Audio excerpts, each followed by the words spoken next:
Allah madaukakin sarki a cikin alqur'ani bai ce ya ayyuhal ladhina amanu taqullaha wal tanzur nafsun ma qaddamat li ghadin. Allah ya ce kowa ya dubi me gabatar dan gobe. Goben nan ba laraba gobe ba, goben nan kiyama. Me ka gabatar dan gobe,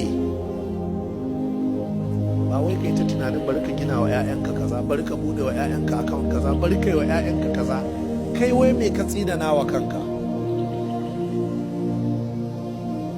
Haka ga mutum ya kare rayuwar shi yana gina gidaje, yana tara manyan motoci, yana ta siyan filaye, abin da yake ta kokari wai kada ya mutu 'ya'yan su sha wahala. Allahu akbar. Amma idan ya mutu su 'ya'yan ba sa tunanin yanzu yana cikin wahala. Abu mafi sauƙi da za su yi mai wanda ba za a kashe ko kwabo ba fa